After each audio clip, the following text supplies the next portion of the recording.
There's a lot of reasons to love anime. Some love anime for the fuzzy feelings they get when they watch their favorite episodes. Some love the intricate storytelling that builds out beautiful, well-fleshed out universes. And others like when things go boom. Now, the best anime out there are able to do all three of these things in tandem, weaving an intricate story that has booms and love. And therefore, if a story is able to do these three things well, then you probably know it. And really, when it comes down to it, there's very few anime that are able to pull off these three things well simultaneously. But just because it's rare does not mean it doesn't happen. In fact, it happens fairly often. That's mostly because hundreds, if not thousands, of new anime come out every single year. It's closer to hundreds, but you get it. And therefore, it's kind of a numbers game that one of them is able to do these three things well. And one story that's kind of viewed as the golden standard of doing these three things well is Fullmetal Alchemist Brotherhood, a story that weaves a rich, intricate, detailed story while also having all of the love and booms you could ever want. A political thriller built in a complicated and beautiful world that has two brothers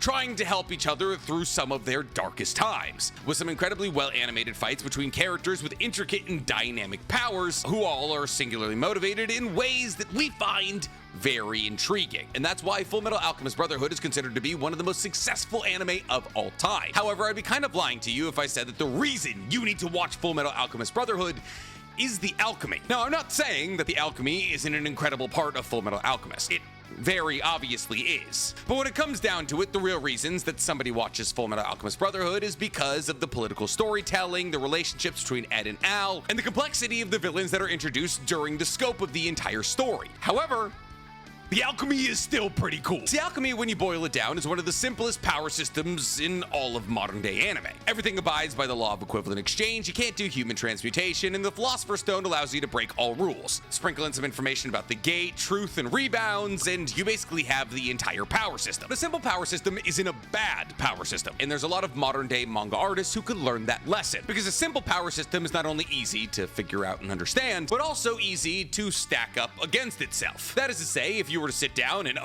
make a video talking about the strongest forms of alchemy in Fullmetal Alchemist Brotherhood, because of the simplicity of the power system, it's really easy to compare different types of alchemy, because all alchemy has to abide by a rather simple set of rules. And thus, when it really comes down to it, figuring out the strength of a type of alchemy is more dependent on that type of alchemy and less dependent on the alchemist. And thus, in essence, it's kind of easy to separate the art from the artist. That's just a long-winded way to say that Fullmetal Alchemist Brotherhood is such an incredible universe that it made the filming of today's video a whole lot easier for me. Because today, ladies and gentlemen, we're talking the strongest forms of alchemy, ranked and explained. Before we get to ranking or explaining anything, guys, please, for me, like this video, subscribe to the page, and hit that noti bell. And if we're gonna abide by the rule of equivalent exchange for entertaining you for the next 25 minutes, how about you go ahead and follow my anime podcast, Talk is Anonymous, where me and Danny Mata break down everything that happened in anime. This week, it's available on YouTube, Spotify, and Apple Podcasts. And if you watch a lot of my videos, well, then I would say this equation is a bit one-sided. So maybe you balance that equation out by meandering on over into my merch store, talkisanonymous.net, where you can pick up some of the greatest anime t-shirts, sweatshirts, and sticker packs known to man. So, alchemy. Calling it simple is a bit of an understatement, because while alchemy does have a very clear defined set of rules, those rules can get a little complex sometimes, but really only when you get into the weeds of what makes alchemy great. See, so long as you don't wade too deep into the water that is transmutation circles, rebounds, human transmutation, the gate, truth, you can look at alchemy from a distance and go, oh yeah, I get it. And while one can make the argument you can do that for any power system in any anime, leave me alone. Now, the reason that I'm saying all this is because when it comes to rules, the first entry on our list kind of breaks all of them. And that's because the first entry on our list is Envy. More specifically, Envy's transformation alchemy. See, in the Fullmetal Alchemist universe, there are set rules. However, unfortunately, there's also a group of homunculus who serve as the main bad guys of the majority of the story that are able to break all those rules. See, this is because the homunculus were created by Father, who himself is the first homunculus. And Father is the technical power source for all alchemy in Amestris. Therefore, because Father, the literal power cell for the power system of this universe, created the homunculus and made the power source that allowed the homunculus to use their rapid regeneration and just kind of be broken in the first place, a red stone, which is at least supposed to come close to the power of the Philosopher's Stone, all of the homunculus were able to bend the rules of alchemy. However, in actuality, Envy's transformation alchemy doesn't really break the rules of alchemy. See, Envy has the ability to shapeshift into anything, be it a human, an animal, or an amalgamation of a bunch of different humans, or even just kind of a human concept, Envy is able to shapeshift into it. However, that's not to say that Envy would be able to shapeshift into, let's say, a Mestress. See, because Envy is only able to shapeshift into things that are either smaller or lighter than their original form. However, considering the fact that Envy's original form is a giant, monstrous, green, dog-like thing that's bigger than anything that Envy would ever need to shapeshift into, that rule isn't really ever an issue. However, because of the law of equivalent exchange, technically Envy's mass is always the same. So if Envy does shapeshift down into the size of a regular human, while their size is that of a regular human, their density is way higher than that of a regular human because their mass has to stay the same, which makes Envy an incredibly tough target, as Envy in their preferred human form is able to move as fast as most alchemists, but carries the inertia of a giant, monstrous green dog, giving Envy durability and strength far beyond almost everybody in the entire universe. Not to mention that Envy also has the ability to only transform parts of their body. So they have the ability to do things like extend their arms, or turn their arms into sharp appendages, or even, while in their human form, change their arm into that of their true form. On top of this, Envy is able to impersonate pretty accurately anybody that they turn into. And while the level of impersonation that Envy is able to pull off usually tricks the people that they're around, like when Envy was able to trick Lior into believing that they were Father Cornello, it's not always perfect, as Riza Hawkeye was able to deduce that Envy wasn't the real Colonel Mustang. That isn't even all of Envy's abilities, as Envy's true form is as a parasitic little monster thing, and in this true form, Envy has the ability to possess people by biting them, and thus Envy is able to extend their parasitic form to the body of whoever they possess, and they can continue this process until their soul is completely regenerated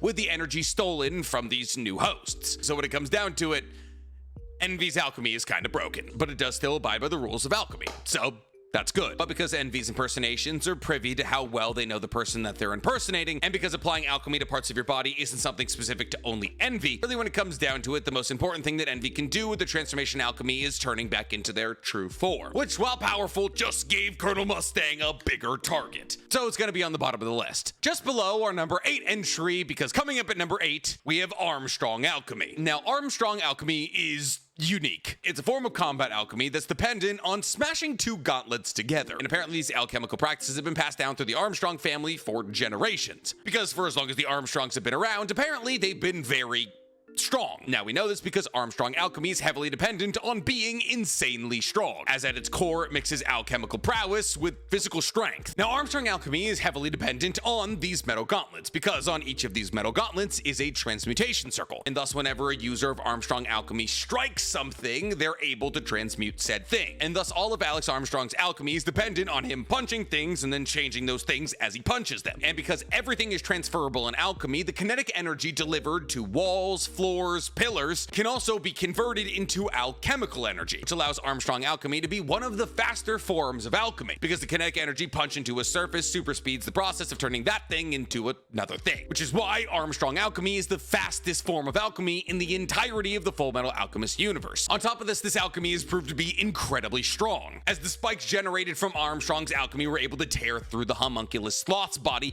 multiple times, and when it comes to durability and strength, Sloth was at the top of all of the homunculus. And while one would assume an alchemy fighting style revolving around using your fists would mean that you would always have to be close to your targets, we've seen Alex Armstrong being used as heavy artillery, as he's oftentimes transmuted something into a missile of sorts and punched it like an artillery strike to go hit something far away. And genuinely, it's the strength of this alchemy that helped Alex Armstrong be one of the only Amestris alchemists to ever battle against Scar and live. But punching things is lame. What if I can just take my daughter and combine her with the dog? That sounds way more powerful. And if for some reason you were thinking that incredibly twisted thought unprovoked and out of nowhere, then you're heading in the right direction, because right above Armstrong Alchemy, we have Chimeric Alchemy, which if you watched Fullmetal Alchemist a long time ago, you'll think, why would you put Chimeric Alchemy above Armstrong Alchemy? Shao Tucker wasn't even able to fully combine Nina and her dog, so how is that anywhere near as powerful as what Alex Armstrong is using? Well, that's because Shao Tucker is not the only Chimeric Alchemist. In fact, he's the worst of 3. 4 if you count a Fullmetal Alchemist movie. Yeah, well, the number one thing that people remember about Chimera Alchemy is Nina Tucker and her dog. It's actually a really bad representation of what Chimera alchemy looks like in the Fullmetal universe. See, Chimeric alchemy is actually widely accepted in the world of alchemy. However, the problems arise when you start trying to add human characteristics to the chimera you're making, as that falls under the categorization of human transmutation, and is therefore banned. And while it's stated that all attempts to make a human-animal chimera have failed, that's just not true. Because, well, obviously, the Nina Tucker chimera wasn't crushing it. The Amestris government has been making human-animal chimera for a long time, so much so that they have two separate categorizations for human-animal chimera. There are those who maintained their human outward appearance, but gained senses, powers, or abilities of the animal that they were fused with. These would be people like Greed's chimera, aka Beto, Martel, Ro, Dolcetto, and Uchi, while the other categorization is actually what the Amestris government is looking for. A chimera who's able to switch from a human form to the animal form of the animal that they were fused with. And a good example of these chimeras would be Sulf Kimbley's chimeras, like Darius and Heinkel, who are able to turn into a gorilla and a lion. However, regardless of what form of chimerization you are able to pull off, being able to turn a person into a person who can turn into a gorilla is a pretty strong ability, especially in a universe with as straightforward powers as Fullmetal Alchemist Brotherhood. I mean, we just talked about a guy whose ability was to punch things and turn them into other things. Having the ability to give people monstrous form changes, or just having the ability to give people the senses, powers, or musculature of the animals that they're chimerized with is a very broken form of alchemy. And while there's certainly no guarantee that the chimeras you make will listen to you, kind of like having access to a devil fruit in the Fullmetal Alchemist universe. And for that, it's gotta get at least a little bit of respect. But since we're talking about underrated forms of alchemy, let's keep the ball rolling. Because coming in at number 6, one of the most underrated forms of alchemy in the entirety of Fullmetal,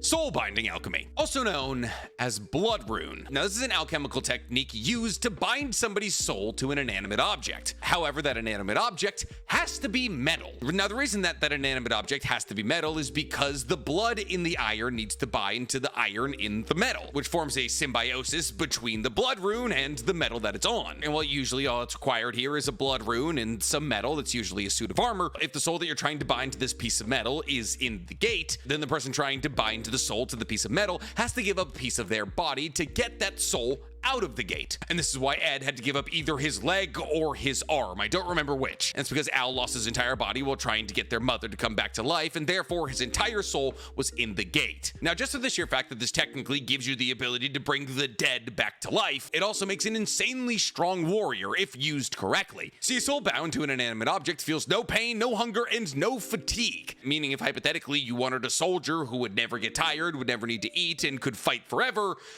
this is kind of the route to go. In fact, the most accurate comparison would be Edo Tensei from Naruto. By binding a soul to an irregular vessel, you create a soldier with infinite stamina. And the only way that that soldier can die is that if the blood rune that's binding their soul to the inanimate object is destroyed or washed away. Which, I know, kind of a terrible weakness, but so long as you can protect a blood rune the size of a $50, you're pretty much invincible. This goes double for the fact that the soul you bring back to life is an alchemist, as that alchemist is now walking around in a transmutable body. Which is why Alphonse was often able to use the suit of armor body that he had to turn parts of his body into weapons. Kind of like how Ed is able to transmute his automail arm. So yeah, if Ed and Al weren't brothers, Ed could have used them much more cruelly. He could have sent him out on an infinite journey. He could have made him a pack mule. He could have made him fight all of his fights. But because Ed loved Al and bound Al to a suit of armor because he didn't want him to be gone, he obviously treated him like a little brother. But enough about alchemy. Let's talk about not alchemy. Specifically, let's talk about Alkahestry, just coming in at our number 5 spot. Now, I know what a lot of you are gonna say. Nick, how is Alkahestry this high on the list? It's mostly based on healing people. And yeah, you're right. When it comes to offensive properties, Alkahestry basically has a grand total of none. At least, kind of. Alkahestry is unfortunately a lot hazier than alchemy. See, we understand that Van Hohenheim was the creator of Alkahestry. We also understand that Mei Chang is the only person we've ever seen use Alkahestry. But don't get it twisted. Alkahestry is strong. See, because Alkahestry can do a lot of things that alchemy straight up can't do. See, because alchemy is supposedly based on using the strength of tectonic plates shifting under the Earth's crust, when in actuality, alchemy is entirely dependent on using Father's power that is seeping up through the ground. Alkahestry is focused on using the chi of the world, specifically using the Dragon's Pulse, which the people of Xing believe is a power source that comes down from the tip of mountains and flows down into the earth. However, because of this, Alkahestry is not powered by Father, and therefore cannot be turned off by Father, which when Father is the final bad guy of your universe, that's kind of an important caveat. On top of this, Alkahestry is capable of much higher levels of healing than a Mestress Alchemy, as Alkahestry is able to channel chi through people's bodies to cure minor ailments and injuries. On top of this, while Alchemy can only transmute the things that are in contact with its transmutation circle, Alkahestry can be transmuted from long distances away by using purification circles and alkahestric markers, meaning that Mei Chang is able to use Alkahestry on things that she herself is not in immediate contact with, meaning in layman terms that Alkahestry has range when Alchemy doesn't. And while one could absolutely make the argument that Alkahestry has no offensive purpose, Scar's destruction and repair alchemy is heavily based in Alkahestry, and thus Scar's alchemy is actually usually considered to both be alchemy and Alkahestry, which is why Scar is able to destroy anything he touches with his right arm and able to change anything he touches with his left. And thus one could very easily make the argument that alchemy gets stronger when used in conjunction with Alkahestry, and Scar is a living example of exactly that. So when it comes down to it, I don't think Alkahestry gets nearly enough love. By the way, it feels relatively important to note that Scar's alchemy / Alkahestry abilities are tied in to Alkahestry's spot on this list. So when somebody in the comments is like, "Oh, you forgot Scar's alchemy." No, I didn't. It's getting counted in Alkahestry. But enough about manga canon characters. Let's talk about characters who only exist in Fullmetal Alchemist Brotherhood. Because coming up at number 4, we have the water / ice alchemy of Isaac McDougal. Yeah, for those of you who haven't read the Fullmetal Alchemist Brotherhood, you probably didn't know that Isaac McDougal, anime-only character. Super not how the manga starts, but also an absolutely incredible way to start the 2009 anime. Isaac McDougal is known as the Freezing Alchemist, and while he dies in episode 1, he's definitely one of the strongest alchemists we ever see throughout the entire show. See, Isaac McDougal has the ability to control and freeze any water he comes into contact with, and the concept of water extends just beyond water, as Isaac can freeze really anything with an essence of water in them. Perfume, gasoline, his own blood. But even though Isaac McDougal is referred to as the Freezing Alchemist, he can do a lot more than just freeze water. He can also flash boil it, which by the way is terrifying, because if Isaac McDougal gets his hands on you, he can boil the water in your blood, effectively killing you immediately. I mean, he could also freeze the water in your blood, which would also kill you, but let's just say he's got options. So we're talking about an alchemist who simply needs to touch you to kill you immediately. That is broken, and he's able to do all of this without drawing a transmutation circle because he wears iron gauntlets that have transmutation circles on them, meaning he operates very similar to Armstrong. Alex Armstrong, that is. And while that alone is insanely powerful, the most powerful technique we saw from Isaac McDougal took a fair amount of preparation, and that ability was when Isaac McDougal, in the first episode of the show, drew transmutation circles all around the central city of Amestris in a formation similar to that of his unique transmutation circle. And upon drawing these transmutation circles all around Central City, which is very conveniently a circle, Isaac McDougal was able to make a literal endless onslaught of ice. Like a truly endless onslaught, like so much ice that even Colonel Mustang wasn't able to melt it all away. Yes, Isaac McDougal, with the creation of this technique, was able to make so much ice that he could overcome the type disadvantage against Colonel Mustang. On top of this, in episode 2, it's hinted at the fact that Isaac McDougal's abilities also might be slightly tied into Alkahestry, as he was able to transmute ice from transmutation circles that he wasn't in contact with. However, he was in contact with the ice being transmuted from said transmutation circles. And through this combination of alchemy and Alkahestry, Isaac McDougal was able to almost bury the entirety of Central City in ice, creating icebergs that were so large they towered over even the biggest buildings in the city. So yeah, even though he's an anime-only character who doesn't stick around for long, his alchemy is no joke. And not sticking around for long is something that we wish we would have had from this next entry on the list, because coming up next, we have Explosion Alchemy from Sulf Kimbley. See, Sulf Kimbley is known as the Crimson Alchemist, which is partially because of the explosions he creates, and also partially because he leaves everybody he ever comes across as a crimson mist. See, Explosion Alchemy is exactly what it sounds like. It allows Kimbley to orchestrate explosions using the tattooed transmutation arrays he has on his palms. However, because the Explosion Alchemy transmutation array is kind of complicated, he has half of each of the transmutation array on each palm, and thus when he brings his two palms together, he makes the transmutation circle in his hands. And when Kimbley brings his two palms together, he's able to turn regular materials into bombs. Now, the reason that he's able to do this because the two transmutation arrays he has on his palms are of that of the sun and the moon. And therefore, by bringing these two contradicting transmutation arrays together, he's able to make any material he touches incredibly unstable. And that unstable imbalance of energy makes anything that he touches incredibly volatile. However, Kimbley is able to control that volatility. Well, Kimbley could pick up my iPhone and make it incredibly volatile and then throw it at somebody. He's also able able to transmute that volatility through the earth, meaning he's able to transmute explosions from far distances, giving Kimberly more control, range, and deadly force than almost every other alchemist in the show, which is why Kimberly kind of ends up like the Orochimaru of the Fullmetal universe, the main bad guy for a little bit of the story, but really just the last person you want to run into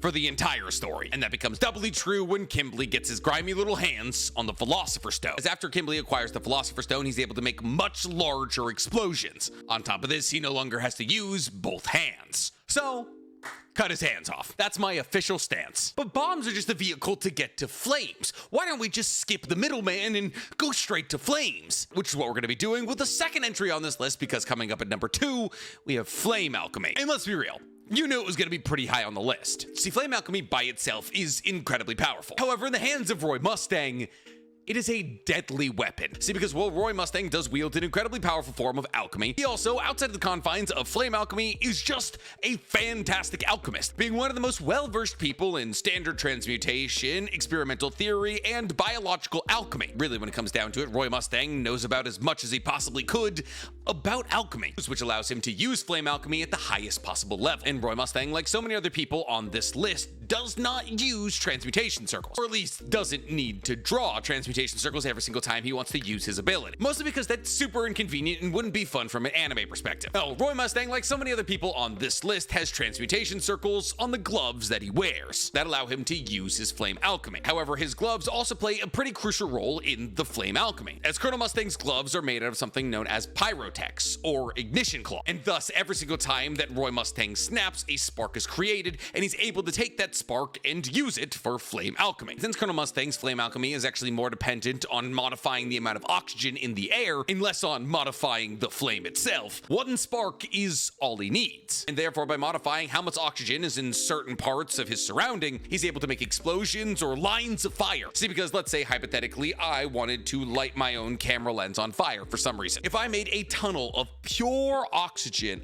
up until that camera lens, I could light that tunnel on fire. And that's exactly how Roy Mustang's flame alchemy works. He's able to launch what appear to be projectiles by moving a pocket of pure oxygen through his environment. However, this means that Roy Mustang is able to do some things with his alchemy that other people can't, like long-ranged attacks and bending his attacks. Because there's nothing that says that Roy Mustang has to attack in a straight line. He can bend the oxygen trail that he's creating. And because of this, Roy Mustang is one of the most versatile and accurate alchemists on Earth, as somebody could be standing directly next to me. But so long as Roy Mustang doesn't increase the amount of oxygen around me, he would be able to attack the person next to me with no detriment to me whatsoever. And while this might seem like a relatively simple concept, Roy Mustang's flame alchemy is actually split between his two hands. That is to say that attacks that come from his right hand are larger and have more explosive force, while attacks that come from his left hand are supposed to be more pinpoint. However, water is kind of Roy Mustang's worst enemy. See, because if Roy Mustang's gloves get wet, he can't create a spark. And with no spark, no oxygen gets lit on fire. However, this doesn't mean that without his gloves, he's useless, as not only does Roy Mustang have the ability to separate hydrogen from oxygen in a water molecule so that it can make incredibly combustible fuel in either hydrogen or oxygen gas, he's also able to use other sources of ignition outside of his pyrotex gloves, like, for example, a lighter. And here's the thing, flame alchemy was actually created by Risa Hawkeye's either father or grandfather, I can't remember, Berthold Hawkeye. And Berthold Hawkeye believed that flame alchemy was the strongest, most powerful form of alchemy ever created. And he would probably be right, especially after Roy Mustang is forced to do human transmutation and loses his eyes for a little bit. And thus now, all Roy Mustang had to do, because a part of him existed behind the gate, was clap his hands like Ed or Al to transmute. However, this journey behind the gate also made Roy Mustang realize that he didn't have to be limited to flame alchemy. But now that Roy was no longer dependent on the transmutation circles on his pyrotex gloves, flame alchemy had gotten a whole lot more powerful. But not as powerful as our number 1 entry on this list, because coming in at number 1, we have Philosopher Stone Alchemy, also known as Truth Alchemy. Now, Philosopher Stone Alchemy is its own thing, as Philosopher Stone Alchemy allows you to break all of the rules of alchemy, and Philosopher Stone Alchemy really goes beyond even just breaking the rules. Philosopher Stone Alchemy allows you to do things that regular alchemy doesn't even know about. See, because while obviously Philosopher Stone Alchemy allows you to do alchemy without a transmutation circle, it also allows you to do alchemy without clapping your hands together or moving. at all. It also gives you the ability to create homunculus, who are all technically powered by a section of the Philosopher's Stone that Father created by using the entire population of Xerxes. And not only was Father able to create homunculus, he was able to give the homunculus ridiculous abilities, like the ultimate spear or the ultimate shield, the ability to carbonize your entire body to make it harder than diamonds. Glutton's stomach is loosely based on the gate, and thus with the power of the Philosopher's Stone, Father was able to do basically whatever he wanted to. And Father doing exactly what he wanted to only got more ridiculous after he swallowed God. That is to say that in Father's final form, after he was able to consume the entity beyond the gate, that he was given the power of God, which allowed him to completely defy not only all alchemy practices, but also all of the practices of the natural order, allowing him to not only manipulate matter to a full extent, but also energy, meaning he could turn this iPhone into a mountain, and he could turn a gentle breeze into a wind that split the earth in half. He had full control over everything, be it real or conceptual, in the universe, which he symbolized by creating a miniature sun in his hand and just holding it there. Now, we're not just talking about like a really hot fireball. No, we're talking about a literal star the size of his palm. So yeah, while flame alchemy is really cool, Father's ability to literally do whatever is gonna beat it. And unfortunately, when you're talking strongest thing in Fullmetal Alchemist Brotherhood outside of truth, Father's always gonna take the cake. Thus, that wraps up our list. But what do you guys think? Do you agree with my list? Is everything where it should be, or did I miss any forms of alchemy that you think should be on this list? Tell me in the comments below. And while you guys are down there, please, for me, like this video, subscribe to the page, and hit that noti bell. Oh, Nick, you didn't include Boss Grand's ability to turn things into guns. Yeah, it's basically just standard transmutation. A gun is just a tunnel that shoots a rock.